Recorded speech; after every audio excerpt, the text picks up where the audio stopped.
Hello, folks. My name is DC Rockwell, and this is your host, Elio Grieco. Welcome to Code and Chaos, a pseudo-random conversation that starts with tech and ends where it ends about an hour or two later. Tonight, I want to talk about dancing robots, because if you haven't seen this new video from Boston Dynamics, then you are blissfully unaware of the doom that awaits us all in the future. Elio, what do you think of the dancing robot? Or the dancing robots? Well, I think they filled in an important gap because, it's been a staple of science fiction, dystopian novels and videos and movies. Everything is the robot apocalypse where robots take over from, obviously Terminator and a ton of other things. But the one thing they always left out, there was no way after the apocalypse for the robots to dance on our graves. And Boston Dynamics has solved this problem. Thank you, Boston Dynamics. I'm going to pull up a video here of the robot dancing. Oh, let's see if we get a copyright strike on this. Yeah, we're gonna have to see. It. But yeah, we're gonna have to take a look at this video here and narrate it for everybody. But this is the bipedal robot from Boston Dynamics performing a dance to "Do You Love Me" by, I think, the Concords, or I can't remember who that's by. But yeah, it's a fully realized dance with jumping and shuffling, feet shuffling, and twisting, multiple types of dance. I mean, it looks like CGI to me. Yeah. What does it look like to you? They're bringing in the second robot here. So it starts with a single robot, and then there's two of them doing synchronized moves. And then now we have the little Spot robo dog coming in with the arm appendage. And I thought they were going to lip sync, but there's only one spot when you listen to the original audio. Yeah. One spot. I'm like, oh, come on, guys. Like, I guess they just ran out of right there. They lip sync the first time when he turns around, and then they just don't the rest of the time. But the dog is almost more interesting to watch. And then they bring in the cargo robot that looks like an ostrich here in a little bit. And which has kind of a ballet-like... if you've ever watched the cargo... I forget the name of the cargo lifter. There it is. It's got two wheels. It's got hinged legs. It's got a big counterbalanced battery. I'm guessing that's mostly batteries in the counterbalance there. And the way it moves is really interesting. It's dynamic balance, and when it's moving packages, like, it really almost looks like a ballet because it's not intrinsically stable. So it's calculating basically, if I pick this box up, how much is that going to throw off my center of gravity? And it uses I guess we'll call it a tail, the battery pack on the back, to counterbalance different motions when it's moving like heavy boxes. So anyway, fascinating stuff. If you haven't seen that, look it up. Plenty of videos on Boston Dynamics website about all these various robots and what they can do. And they can do quite a lot, it looks like. I mean, they're balancing on one foot. Here, this one's jumping around, dancing around, having to skip from 2 feet on the ground to 1 foot on the ground. Spot the dog is doing all kinds of different movements. The most impressive, let's see. I think we missed it in the video. He's jumping around a circle, but the dog robot Spot actually they crossed the legs. And that really is a testament to the mobility, like there we go. There's another shot of it right there. And he's actually like moving in a circle, like prancing with his legs crossed. So it's pretty impressive. Like the models they have now for, there you go, by the contours. So the models they have now for these robots, for motion planning, for keeping the limbs from colliding with each other, like, it's pretty impressive. They've gotten real good at robot locomotion, at like bipedal and quadrupedal locomotion. Well, and then a hybrid leg plus wheel locomotion on the other cargo lifter. What do you think, if somebody from the Department of Defense was watching that, what do you think what's going through their mind? Well, like I said at the beginning, I'm not going to repeat it. Now we can do that to our enemies. Like, if you look at how much people do, I forget the term in video games. So you do a little dance after you kill someone. Like, cool, real life. We have that in real life now. We can grief actual people after we slaughtered their loved ones. It's going to be awesome. I just keep on thinking, like, all right, how many guns can we mount on that thing? How big can the gun be? How far do you think we are off from these going into war zones and fighting our fights for us? And is it just a good thing that we have them first, or is it that the rest of the world's going to have them too, and robot wars are right around the corner? So if you want to take it in that direction, I would say that that's been the entire, like a lot of the Boston Dynamics research was done originally for defense purposes. And one of the problems you run into is in the military, like most of the gear is super heavy. It has to be incredibly reliable, from sub-freezing temperatures in polar regions to the sweltering desert in the Middle East. And so it's hard to make stuff that's that reliable. In fact, the microchips that the military buys, there's something called corners when we're designing microchips. And so you have the two main things are temperature and voltage affect how a microchip is going to perform. And so voltage changes as, like, if you're powering it by a battery, the voltage is going to drop over time, and that's going to change how the chip operates. And then, of course, temperature is going to be based on ambient temperature, as well as how hard are you powering the chip? How much, like, chips create a little bit of heat. There's some electrical resistance, and so they generate heat too. So depending on how cold it is, the chip may or may not be able to shed a lot of heat, and that's going to change how it operates. So what they do is, instead of testing all possible combinations, which is literally infinite, depending on how granular you want to get, we found that if you test the corners, you test for low voltage and low temperature, and then you test for high voltage, low temperature, and then you go to the other side and you do low voltage, high temperature. I might be doing this wrong. And then high voltage, high temperature.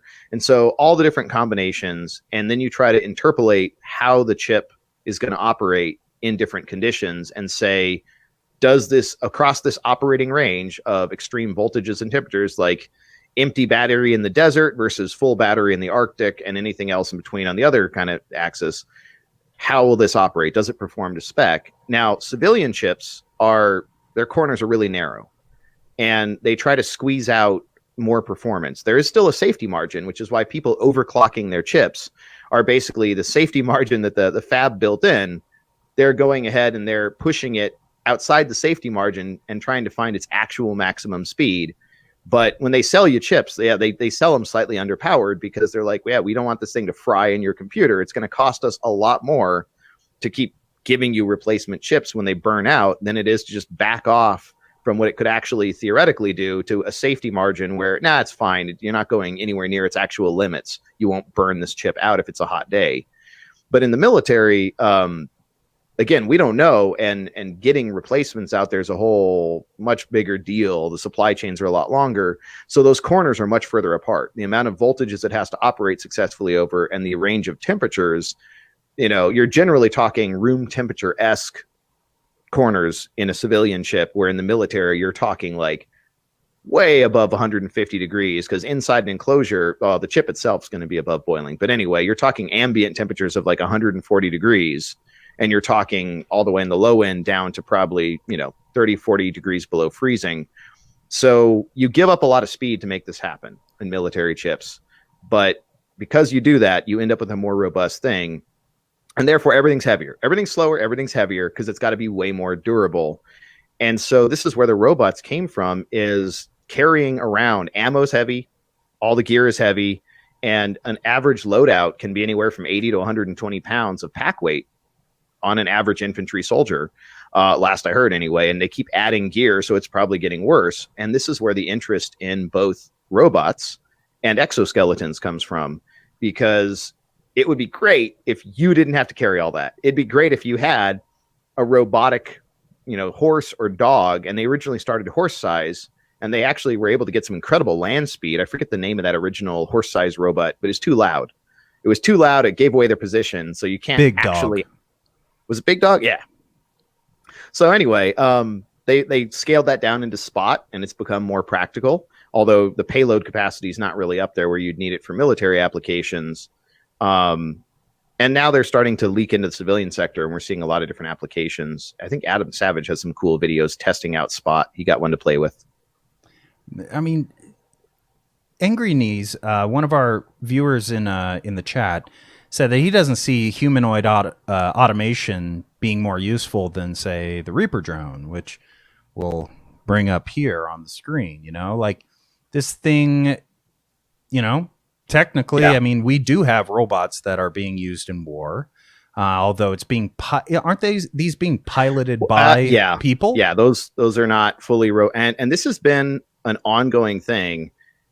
It's more of a moral issue. It's not like, can we do this? Like, yes, we could have fully autonomous drones that make the kill decision, but like, we still have laws of war, and we've still said that it's not okay. Like, a human has to actually make the kill decision, because a robot has no empathy, it has no morals. It's just whatever you program it to do, it's going to do that. And the problem is that you can't account, like we talked about in the self-driving cars thing. There are too many corner cases where you just cannot account for everything that could happen. There was a war story where they talked about, I think this was, I don't remember if it's Afghanistan or Iraq, but they were talking about the reason why you want to have a human make the decision.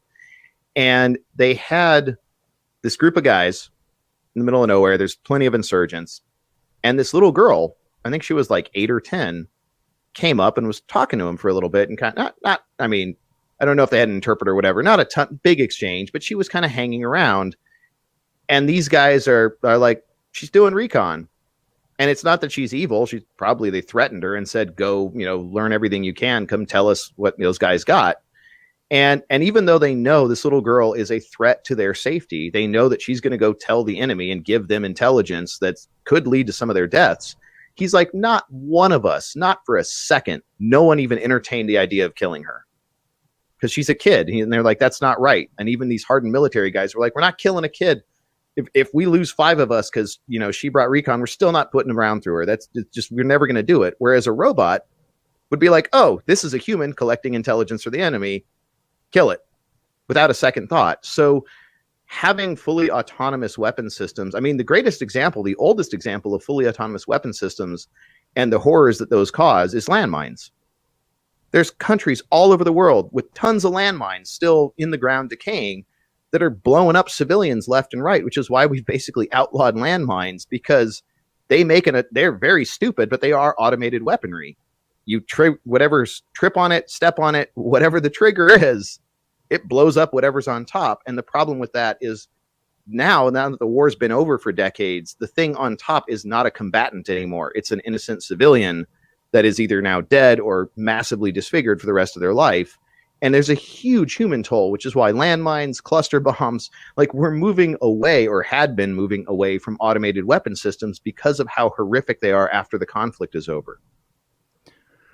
Yet it doesn't seem like we are moving away from them in all respects. I mean, isn't it just a matter of time before these Reaper drones do get fitted with autonomous targeting systems and things like that, and we just change the rules of warfare? Because, I mean, I see this over and over again. Folks say, we'll never do this. We'll never do this because it's unethical. But then your enemy does it. And when your enemy does it, you say, well, now they have an advantage. We have to do it. And I would say we'll never do this publicly because it's unethical is probably much more accurate for almost every country. So, yeah. Anyway, I didn't really want to take everything to a fully doomsday sort of, level. We'll get back to tonight, the fun stuff. I guess really what I wanted to talk about was how, on Monday, we had a conversation about self-driving vehicles and how bad of an idea that is. When I saw these Boston Dynamic robots doing the dancing, I thought, wow, they're so articulate now. They can move in these incredible ways now. Isn't it just a matter of time before, they put these out onto like battlefields, or they put them, maybe that's an extreme, military, maybe that's the worst case scenario.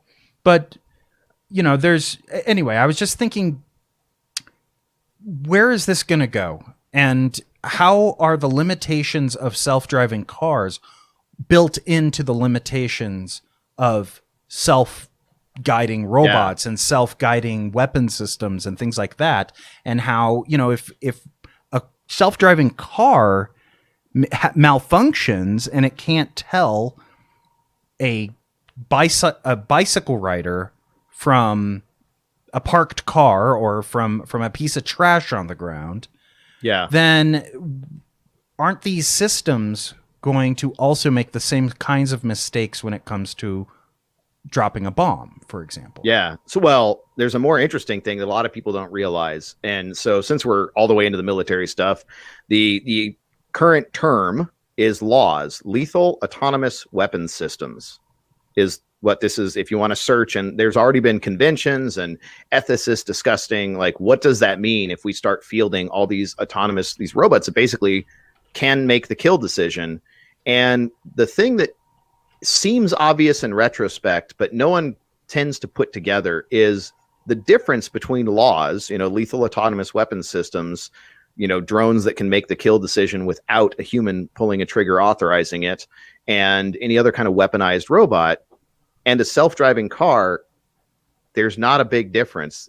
The amount of weaponization is different, but the famous trolley problem that everyone always brings up, if there's someone in the road and there's people on the sidewalk, you're in a dense city and someone has gone ahead and kids run across the crosswalk and you don't have time. Maybe it's in the winter too, so your braking is terrible and you don't actually have time to stop. There's no way the car's stopping. You're gonna collide with something. All you can do, your best course of action now, is to change what you're steering into, because it's impossible for you to stop in time. So you can decide, do you steer into the crowd on the sidewalk? Do you just go ahead and hit the kid? What do? And there's not an outcome where no one dies. So what you end up with a lot of situations. Also, do you protect the passenger? Because there's another scenario where you have a family in the car, and again, there's a person in the road. And do you steer into the side of the freeway into, something like we talked about with the autonomous vehicle, the attenuator, which again may work and your family may be fine, but if maybe the attenuator already got hit and now you're going to slam straight into a concrete pillar, probably kill everyone in the car, or do you hit the person in the road? So there will come a time in autonomous vehicles, just like a lethal autonomous weapon system, they end up having to make kill decisions. And you're not going to have time, like we talked about last time. You can't hand that off to a human operator. It's one thing when you have a drone and the drone is getting into position and choosing targets and all this, and then it phones back to the base and it's like, hey, I found people. Should I blow them up? What do I do? There's plenty of time in that scenario. But in a car, this split-second decision can come up in under a second. There's not enough time to hand over to a human, to have them gain context, to have them make an ethical decision on do we sacrifice the people in the car? Do we sacrifice the person in the street? And so that's a parallel that I think a lot of people don't like. When I first heard it, I'm like, that's so obvious. And I didn't even connect that there is not a lot of difference between an autonomous vehicle and a lethal autonomous weapon system. They both have to make a kill decision. Isn't it incredible how all of this was explored in RoboCop? Like the first RoboCop, they have a fully autonomous weapon system that has trouble sometimes determining, friendly from foe. And then RoboCop 2 comes around. They're like, well, we solved it by putting a human brain into that weapon system, and it's... We took one hairy moral issue and we committed another atrocity to cancel that hairy moral issue. I guess I was just kind of spooked by how much how articulate these robots are. But, when Angry Knees brought up a great point when he brought up the Reaper drone, I was thinking also, I've seen this thing too, which is, I'm not sure what it's called, but, this seems like a much more likely foe on a battlefield, right? We're seeing some of those fielded today. There was actually an incident. It was let's describe it first, Oh, okay. So this thing is basically a track-based robot. It looks like a mini tank with a turret on the top. It has some grenade launchers, it looks like, on the side. It has multiple camera systems, looks like an infrared system on the front. Yeah. It also seems to have some sort of large caliber machine gun mounted to it and a high range antenna. So anyway, probably and a mortar maybe. Yeah. It looks like maybe on the back. Nah, I doubt it has a mortar, but just because that would be impractical to load and just carrying those shells. Anyway, it looks like it's got probably a 7.62 like machine gun. It looks like the thing in the middle, there is a fixed scope. It's probably a fixed thermal scope for the machine gun. There's probably some optics that are dedicated to targeting the machine gun, and those look like 4 M203 grenade launcher tubes. It looks like, but I could be wrong on that. And then they have a PTZ camera on the top, so it can look around. But I'm guessing there's 2 different camera systems. There's scopes for the weaponry, and then there's probably also that secondary thing to be able to look around 360 degrees and see what's going on besides what's just right in front of the firearms. And the weaponry. This looks like it's set up for remote operation, not definitely for autonomous operation. But I guess I'm just wondering, based on the limitations of the self-driving cars that we discussed on Monday, do you see that these systems just won't become autonomous? We won't even push for it because during testing alone, we're going to have so many problems and we're going to have so many issues with, friendly fire and things like that, that we're just not going to see these things deployed. Is the idea of autonomous robots on the battlefield kind of, is that something that's sci-fi, whereas something like this that we're looking at, which would be a remotely operated mini tank, is more likely? I think very much so. I think, ironically, going back to your RoboCop example, putting a human brain in it, maybe not directly in it, but that's what we've done with a lot of our drones, is we have remote control and a human operator. There still is a human brain making the critical decisions. And I think that's what we're going to see. And I think, honestly, more than robotics, what we're going to see is exoskeletons, where it's something like an alien that you get into. And the first place we're seeing those is for supply chain stuff, because lifting things is like right now, today, I did a stupid thing and I messed up my back years ago. And so that's a major problem, especially if you're doing repetitive motion. It's really easy to do some pretty severe damage to, to the nerves in your spine and the discs and all that. And then it's really awful. So to preserve that, and also to prevent fatigue, and to also increase the amount of weight that one person can handle, there are some cool concepts that, like, Raytheon has worked on exoskeletons that kind of strap. I don't know if it's you strap into them or they strap onto you, depending on the prototype. I think it's arguable which way that wording actually goes. But they augment your ability. They're supposed to merely match your motion. And so there's no intelligence, really, very little, if anything, in the suit. The main thing you do want, there's a horrific thing that most people don't think of in an exoskeleton. If you have an exoskeleton that's supposed to give you 5 to 10 times your strength, you better be sure that it doesn't exceed your range of motion. You better be sure that knee doesn't bend past, or that elbow doesn't bend past where it's supposed to, because most robots have a higher degree of motion than we do. And so that is a critical thing, is motion limitation in an exoskeleton, to not do horrific damage to the actual pilot. But yeah, you got the video up. So he's strapped into this thing, and it's got an external frame that a lot of these too, like, you don't actually grip the weight that you're lifting with your hand. You actually would have a claw that's right kind of where your hand would be. And then when you grab it, it'll see, like in that illustration, there's like, it looks like a tray or something. Oh, this one has claws for handling ordnance. So this allows you to perform the same actions that a human normally would, and use your same human intelligence and training. And basically, we've stuck a brain into RoboCop. And so we've put the robotics around you, but we still have the benefits of human level intelligence and adaptability and all that kind of stuff. So I really think that probably we'll see more of this before we see robotics. We will see remote control, or we will see augmentation of humans, because we are a long way away, as we talked about in the last episode. We are a very long way away of having anything even vaguely close to a full human level intelligence. It's going to take decades at best. So this is how you get around that, is you still leave the human in the loop and you just augment the human, and you have kind of the best of both worlds there. It looks effortless to operate. Like, it wouldn't take that much training to operate this thing. I'm imagining it's heavy enough that a human just couldn't pick it up on their own. No. If it lost power, it would be awful. it would be just terrible.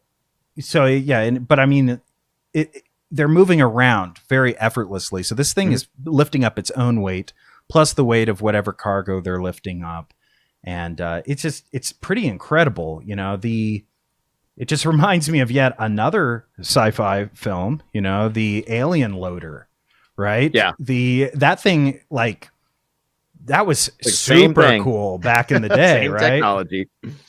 Yeah, I'll pull up a. So I do want to address here while we're talking about this.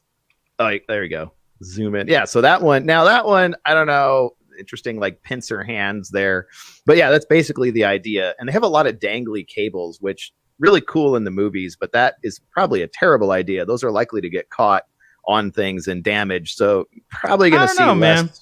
I don't know. It was field tested with an alien queen. Like it made it out fine. Got to treat it like royalty. But yeah, what I do see. So going back to the question in the chat, humanoid robots, and this is the thing that's always bothered me, and we're starting to see some diversity there.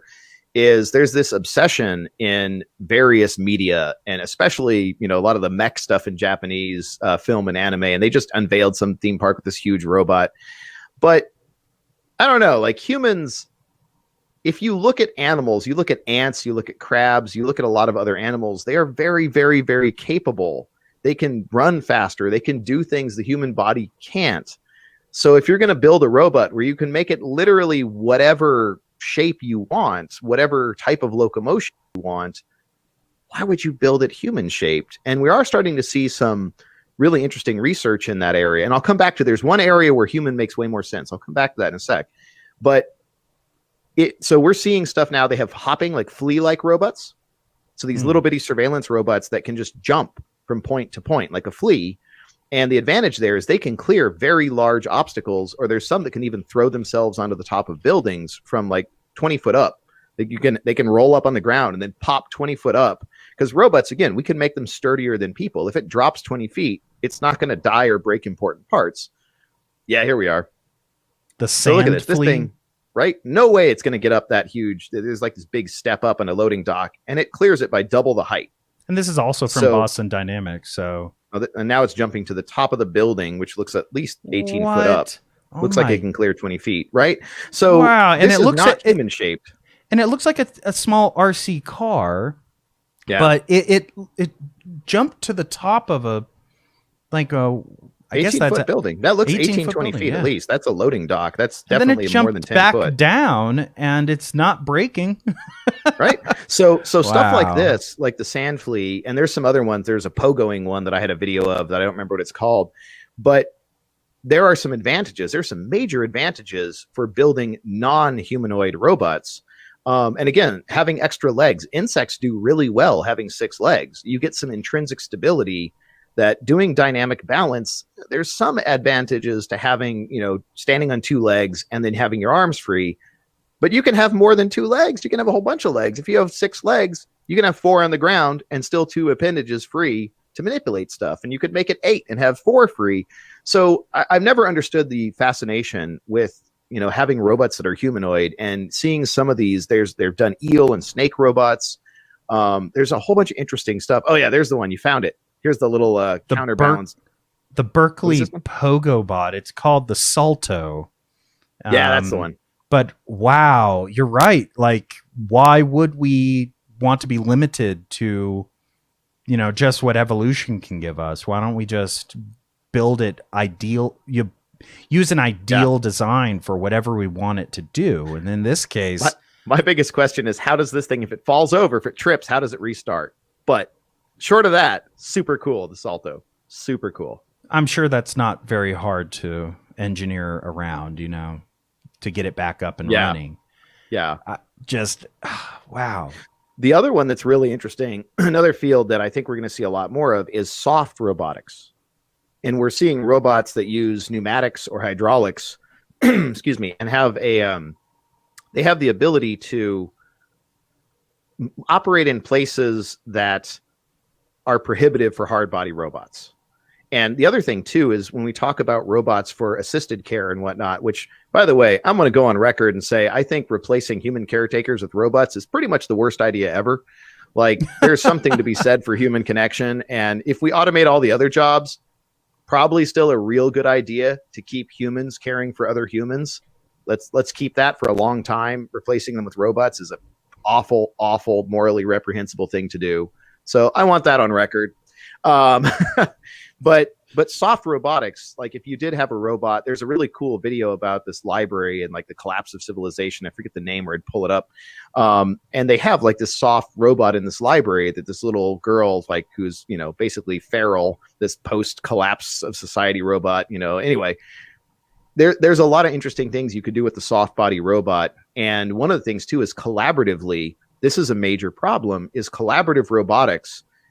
If you look at industrial robots, not the new fancy ones we're talking about, the old dumb ones that just do what they're told. I've seen videos, they have a robot that can fling around a train axle, which weighs like 1,000 pounds of solid steel like it's nothing. And it can move at high speed with that. If you're in the way, that's it. If that thing taps you, and there have been, man, if you want to have some really horrific reading, I don't know why you'd want to, but if you look at OSHA robotics reports, there is a reason whenever you are in a factory and you go to actually maintain an industrial robot, the first thing you do and triple frickin' check is you disconnect the power source. You triple check that, because there have been a number of horrific incidents where people don't, and they go to modify or maintain the robot and it activates and it does a motion. And industrial robots are insanely strong. If you're caught between the robot and literally anything else, your body's losing that fight. I saw something interesting today while I was on Amazon. I was on Best Buy, and I saw that they have a ball bearing tilt sensor. And I was like, why is Best Buy selling these? Apparently, therefore, installing them underneath your hood and then hooking this up to the engine. So this way, when you're working on the car, somebody else can't remote start it. Oh, that's kind of cool. Yeah, and what you were saying just kind of reminded me of that. And it's like, wow, that is very, very... Although, that's you very park useful, on a hill, that could be problematic. Yeah, maybe in San Francisco. But that's another area where there has been a lot of research recently on robotic collaboration. And if you have people and robots, because people can still do some stuff a little better than robots, tasks that are, not as regular, and they're getting real good. I mean, I just saw a strawberry picking robot, and we previously had showed Agrobot. That's the one. Sorry. A tomato picking robot is the one I just saw. We previously talked about the strawberry picking robot. So they are getting a lot better, but there's still limitations. And so getting humans and robots literally side by side in an assembly line, when you have these really overpowered industrial robots, is super dangerous. So there's a whole area of research on collaborative robotics. And a key thing is proprioception, where the robot knows where it is in space. And so a lot of industrial robots are programmed to not exceed certain limits. And you see that with cranes too. So they don't smash into things. So no matter what the operator does, they can't cause damage. You set your limits before you start working. But the problem is when you're working with people in the environment, you constantly, in real time, you constantly have to set and reset your limits and pay attention to where the people are, so that the robot doesn't collide with the people and do damage or kill them. Oh, there you go. I think that's the same one. I think that is the robot I found. Man, you're on point with the Google searching today, man. I got to say. Yeah, no, we have to make sure we describe these things to folks at home. Like this is basically a robotic arm attached to a camera that's supposedly running some kind of software that can tell if something's ripe or not. And then the arm comes out and twists the tomato off of the vine. Yeah. But it looks like cherry tomatoes suspended, and it's got a little it looks like cushioned little fingered pincer. And it's finding where the tomatoes are and just pivoting, grabbing the tomato, twisting it off the vine, and then just dropping it into a collection bin. It did a miss. I think it had a miss there. You're not going to get 100%. I mean, the fact that it mostly isn't missing is super freaking impressive. Yeah, it is. There's another miss. But still, it is super impressive that it's mostly doing a really great job of this. I mean, especially since, this is probably not the greatest of jobs, first off. Actually, just a second ago, sorry, I just want that non-collision thing. the last few shots, if you've been watching on video, it's been swinging through other vines with tomatoes on them. So its collision avoidance there's work to be done there. Yeah. Sorry, I wanted to point that out. Well, I was just going to say, in terms of, the robots, I guess what I wanted to do is to sort of pivot the conversation a bit in that perhaps, autonomous robots aren't really going to be destroying us all through the battlefield. But this is an example of an autonomous robot taking our jobs, right? And maybe it's not a great job. I don't know. Maybe there's some people who really love picking cherry tomatoes, by hand. But when it's your garden, but not so much at industrial scale, I'm guessing. Maybe. So the point is that this robot just being one example of the coming wave of automation that is going to displace many, many kinds of jobs that were before thought too difficult for robots to be able to do. And maybe that's the best angle to be looking at these dancing robots. The dancing robot really just shows that we're real close to being able to emulate pretty much any kind of movement that we want to emulate. Something as difficult, previously difficult as reaching out and grabbing a cherry tomato without breaking it. So this way we could harvest it and sell it, is now clearly mainstream. It's going to become mainstream here very, very fast. That looks like a very scalable solution. You could have rows upon rows of cherry tomatoes with one robot that's going through it every day. And you would be able to essentially harvest every single day of the year, with an initial 24/7. cost and probably minimal maintenance, or at least minimal maintenance eventually. So, so what do you think of that? I mean, what do you think of the idea of this? What do we want to call it? The fourth industrial revolution, the automation coming in and, just displacing many, many manual labor jobs. Yeah, I can never say their channel name right, but Kurzgesagt, whatever. Kurzgesagt, yeah. Anyway, they had a whole video on, and it was a while ago, automation, why it's different this time. I strongly recommend people go and watch that because it covers this very well. It covers several books worth of stuff in about, I think it's like a 14-minute video or less. So, the key thing I think to take away from this is we had automation. The first industrial revolution, we started automating things, the cotton gin and some other early stuff, which were real basic machines, and they freed up a lot of time for people to do other stuff, and they allowed us to create new jobs, and that was awesome. And the problem, though, is you top out. There's a certain level at which automation is more trouble than it's worth. Yeah, and Tesla got the same issue. The Japanese car companies, they were big into automation early on, and they automated a ton of stuff, and they, decades ago, saw that, there's some stuff that's just way cheaper and easier. The amount of programming time and maintenance time and all this with the robotics back in the day is it's excessive. It's cheaper just to hire a few people and call it a day and not try to automate that part. And like checking the finish, basically, like, you have robots and everything else, like sewing the seat covers on and all that, having a human inspect and say that looks good, that doesn't, way cheaper at the time than trying to have a robot do that. So, they ran into that. Tesla made the same mistake. It got them in trouble a few years ago. That was part of the reason they're having production issues. They tried to fully automate the factory and it just doesn't work. And so there was always been a limitation on how far can you automate. Stuff needed to be really predictable. And what we're seeing today is we're now able to automate stuff with variation. The robot you were just showing, the tomato picking one, the strawberry one that we showed, like they can handle variation. And that's a big thing because all these things that we couldn't automate before are suddenly becoming automatable.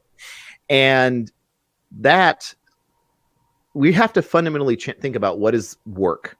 The future of work, it's going to be stuff that you can't automate. It's going to be stuff that requires compassion, creativity, stuff that's uniquely human, that until we have full AGI, artificial generalized intelligence, which again, probably not right around the corner, probably 50 to 100 years away, or at the earliest. The the stuff that's going to require those uniquely human things, we should be training people up for those, jobs of actually thinking about, well, what should we do? Why should we do this? Like now we can have certain stuff automated, theme park attractions, actors potentially. We can have actors, basically one person, it will probably not too far in the future, will be able to describe a scene and basically direct a movie. And the natural language processing, the ability to animate, we have almost photorealistic people now, fully animated movies that are basically photorealistic, and that's only going to get better and better. So yeah, you'll be able to have some kid, a 12-year-old, will be able to direct a movie in the comfort of her own home, and it'll look as good as anything Hollywood could put out in 10 or 20 years. That seems entirely realistic. I agree. I've seen a lot of really interesting machine learning algorithms coming out of NVIDIA that allows you, I think they call it,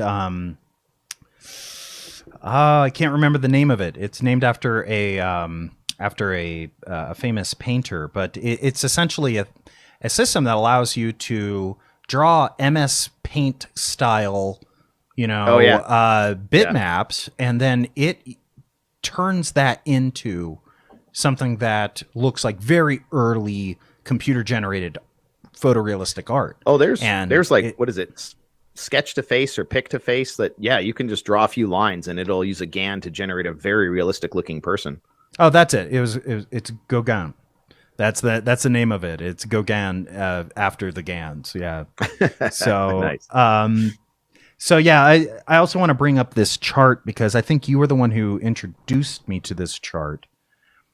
So this is and it maybe I'm not sure. You didn't look familiar, like you recognized it. No, but that's a really good chart. This chart is 3 different lines, and it's showing the cost of automation across a scale of 0 to 100%, and it shows how labor costs go down as you start automating things, and total costs go up as you start automating more things. And there's this crossover point where labor cost is at the same level as automation costs. And this is where what folks were calling the sweet spot. You can go just a little bit below or above this, and you're going to be able to have that sweet spot of automation where you're no longer having to pay any more labor costs, but you're getting more automation. And if you notice, the labor costs go down linearly while the automation costs go up exponentially. So I just, since it sounds like this is the first time you've seen this chart, what do you think of it? I think currently it's accurate. I think longer term, I think this chart, the trend line for automation, I think is not correct. I think it's incorrect. So you think it's parabolic? Well, I think that over time, we're just not there yet, but with all the pieces that we're looking at, these different ability to automate different things, automation will be able to kind of automate itself to some degree and kind of fill in some small gaps, and the cost will actually drop for automation as well. We're still a ways from that. Like I saw one proposed paper where they were talking about translating movies, and it's brilliant. So we have all these separate pieces, and so we have speech to text that's pretty good now. And so you can take speech and turn it into written text. And then we have translation models that can take speech in one language, text in one language, and turn it into text in another language. And then we have text to speech that can take, text and turn it back into spoken language. And the other thing there is we have stuff like Vocaloid. What's it? Hatsune Miku, I think, is the avatar for Vocaloid. They make a whole set of singing. You can not just speech, but singing. There's more. If you're talking about boring, just turning it into text, that's fine. But if you're talking about acting and stuff, there's certain emphasis, there's certain, emotional components. And in song as well, you have to hit certain notes. You can't just blanket turn, one set of letters into one phoneme worth of speech. But we have some of that. That research is already ongoing. It's getting pretty good. And there was one recently, there's a video game with a generated voice that you can put emotional content, and it sounded pretty darn good. I forget the name of the game right now. It is impressive. So we have that.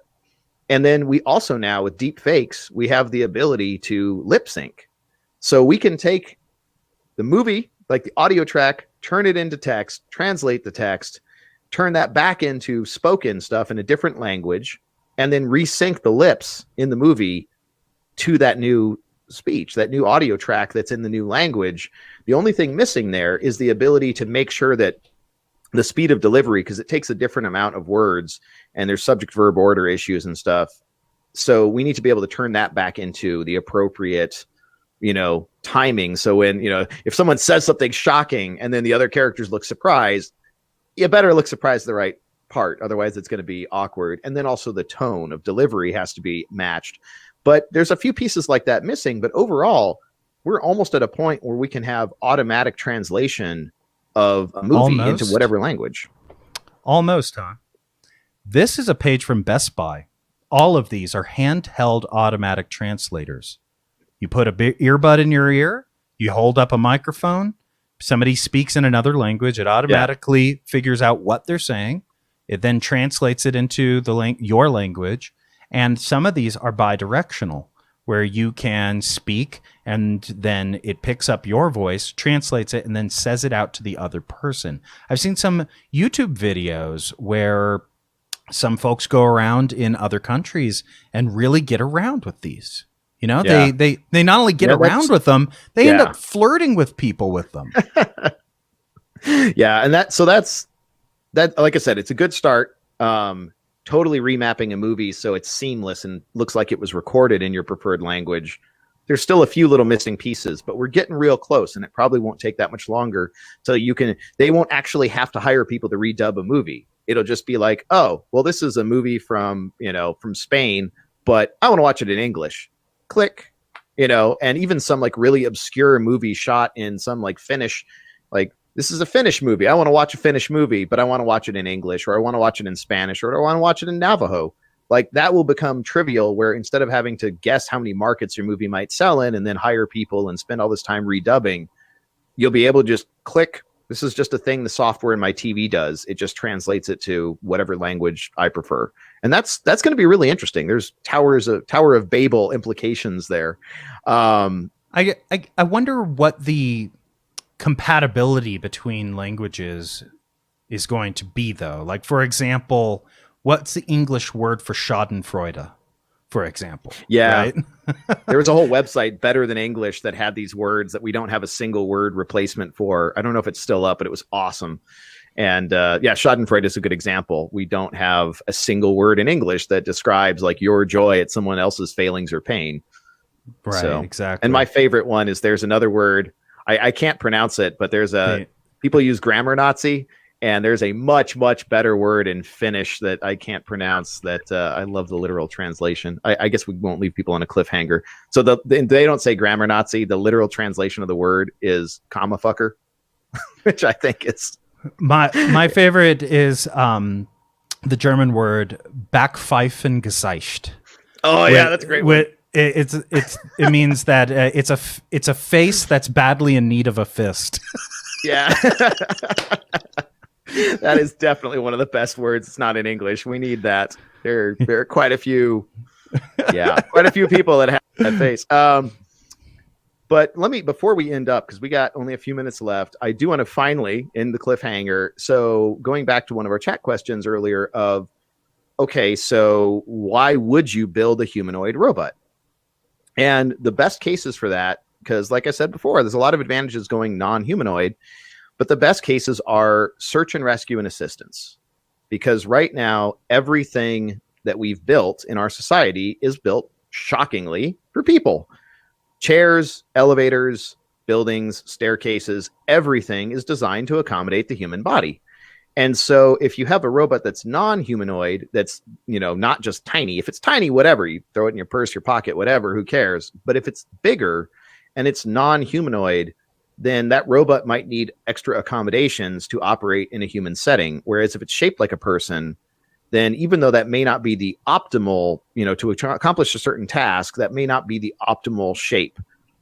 It can still walk up the stairs. It can still ride with with you in the elevator. It can still get in a car, like a taxi, with you and sit beside you. So for a larger size robot functioning in human society, probably a little easier just to shape the robot like a human than it is to try to rebuild a whole bunch of society. I mean, look at our cities. We haven't widened out old-timey streets. people in Philadelphia and New York just deal with like really, really narrow streets, and we just try to, kind of work, sort of. So that's the one area where I really think that, humanoid robots make sense, is stuff where they're assisting a person and heavily, they're having to operate in human society. So maybe for couriering and stuff, it would make a lot more sense. In those cases, maybe a box-shaped robot. But then again, maybe not. Maybe a humanoid robot would make a lot more sense. You're saying a box-shaped robot. Yeah, they're doing delivery drones that look like a little box on wheels.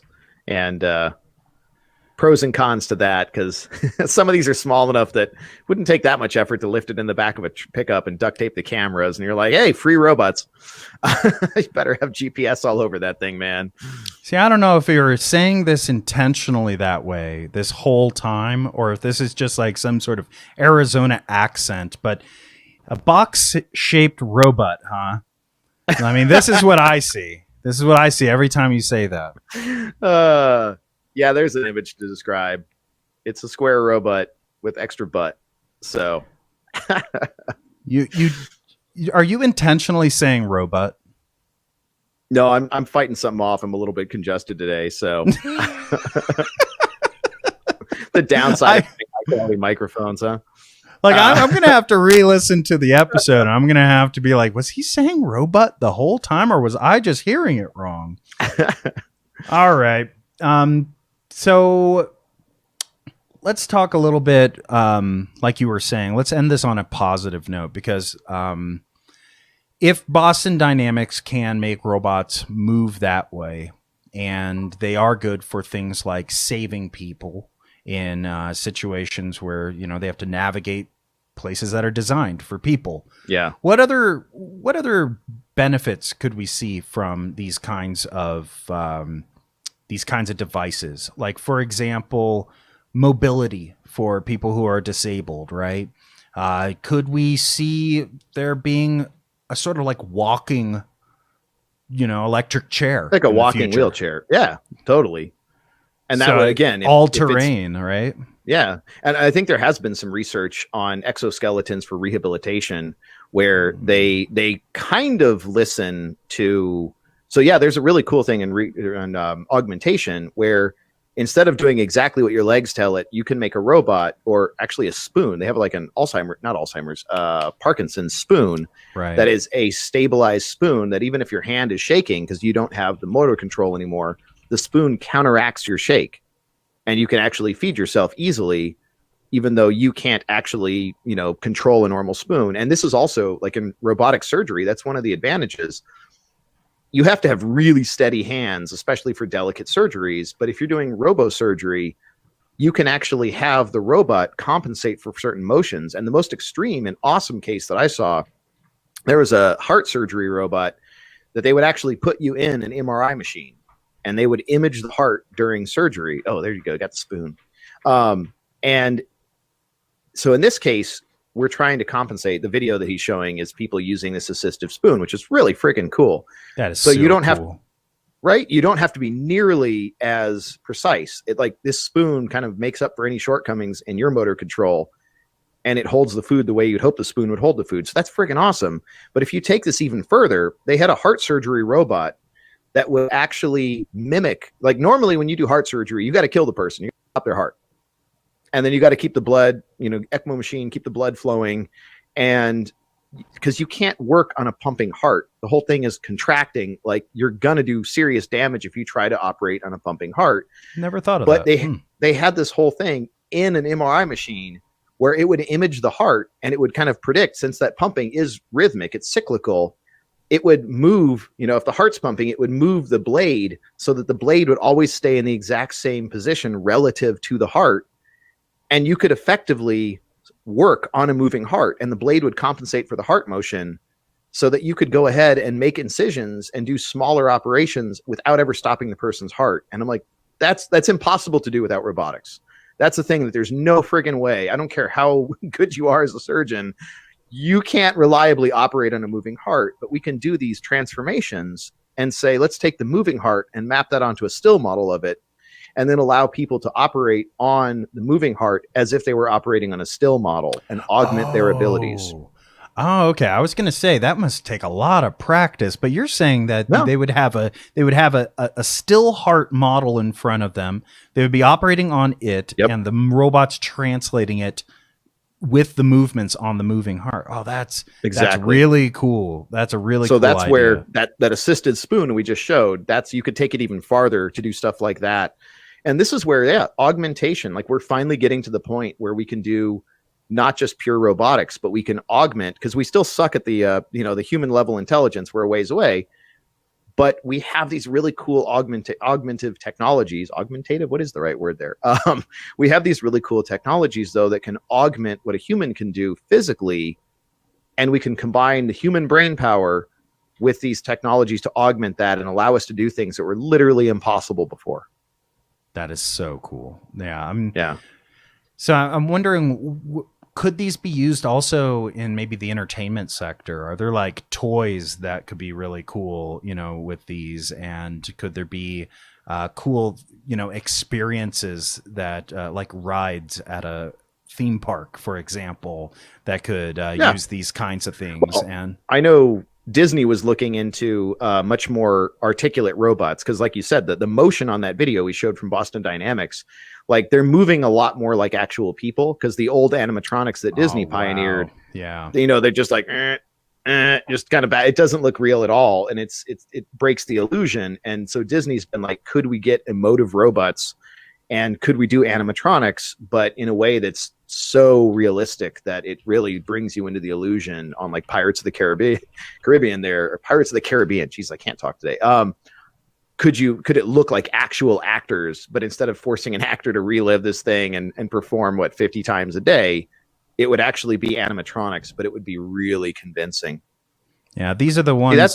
These are the Avatar animatronics that are currently in use at Disney right now, and they're not perfect, but in terms of like movement, they're much better, cool, much smoother, or organic movement than most of the previous stuff. Yeah, it's pretty cool stuff, and that's smart, doing something like that with Avatar, where it's not actually humans. You've given yourself a little bit. See, like those are the old ones for the old the Hall of Presidents or whatever it's called. Yeah, so they had Abe Lincoln. It didn't look that great motion wise, but by doing something it's not human but humanoid, you also give yourself a little leeway. Well, that's not how humans do. Well, they're not humans, so it's close enough. Well, that's about all the time we've got. But I do appreciate you entertaining my fascination with these dancing robots. I think the last thing I really want to just emphasize is that my brain had a hard time accepting that they were real. Like I was looking at it, and it's like a reverse uncanny valley, where it's so realistic that, because it's real, it's actually happening, that my brain just kept on believing that it's actually CG, and it kept on looking like CG to me, and I had to remind myself that it was actually real. I wonder if that's not is that the uncanny mountain? Yeah. The one thing I guess before we run out of time, in addition to that, is this reminds me of some military research that looking at different types of locomotion is really cool. One of the concepts that they haven't brought out yet, that they've been trying to do for many years, was have a plane, not just fly by wire, but have a plane that learned how to fly itself. And so there'd be a simulated training period where you're not actually flying it, and then you'd load the model up. And the idea is, in a normal plane, if you pull on the stick, certain flaps and rudder, all this stuff moves, right? And even fly by wire, same stuff happens. They're just using electricity to remotely actuate stuff. But the idea is, if the plane just knows what you want it to do, and you're not telling it to actually move certain flaps, you're just like, hey, I want you to turn right and climb. Then in a battle situation, if a hole gets shot out of the wing and the aerodynamics change, then hopefully it can relearn, if the damage is not too severe, to continue operating safely. And this could be a civilian thing too. What if there's a bird strike like Sully that landed in Manhattan there, and it takes out one of your engines? That's going to change how the plane's operating. If you actually had a model that could adapt to changes in the aerodynamics, to changes in the amount of thrust available from the engine, that could be really, really good for safety. where it could just like, oh, I can't use that engine anymore. Let me relearn how to fly. And as long as, it's still possible to land the plane physically, even if the pilot isn't good enough to actually pull off a Sully type landing, the plane can get everyone down. Wouldn't that be kind of like the heart surgery, where the plane just changes itself, but the pilot's piloting it like normal? Exactly. And you could take the skill. If you really had that technology reliably, you could let people finally have flying cars.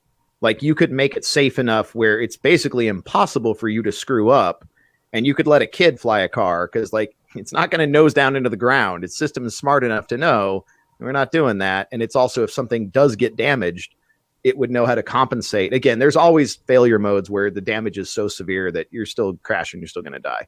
But it's amazing what we could make up for if we had the right tech.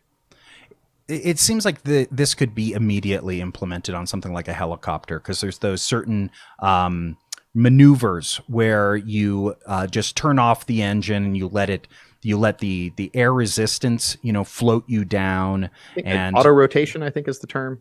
Yeah. And so it seems like that would be a perfect application of it, because it's such a there's not a lot of variability in that, Yeah, So I have a friend who actually is a rotary wing pilot, and yes, you have just a few seconds to get the blade pitch and everything set up to auto rotate. Like, if your engine goes out, you're not just going to die in a helicopter. One of the first things you do is train on how to get into an auto rotation, and that's actually why the landing gear on a helicopter, the skids, are shaped the way they are, because you're going to hit the ground at like 15 miles an hour, and that's why the seats have cushioning. The landing bars are going to absorb some of that impact. Like, you'll be okay as long as you can get into an auto rotation.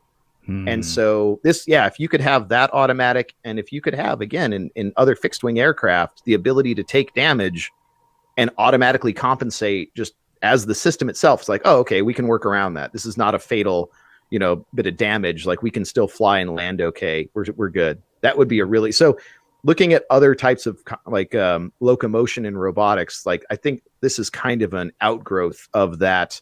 How many ways can we do this? And then can we tie those back into a safety paradigm? Yeah, it's super fascinating. Well, I guess not everything having to do with robots is going to be the end of the world. Maybe some of them might even save us from the end of the world if we could think hard enough about the positive uses of this technology. But yep, that brings us to the end of this episode. I want to thank everybody for tuning in.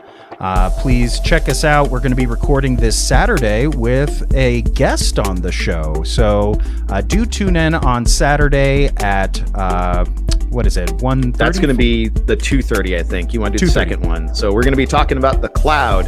And it's Alexander Blanc. I hope I'm saying his name right. I haven't met him in person. We've talked a lot on LinkedIn, and his tagline is "Cloud equals hacked." So we're going to let him talk about some of the many, many recent issues. Awesome. Well, everybody, have a good night, and thank you. See you next time.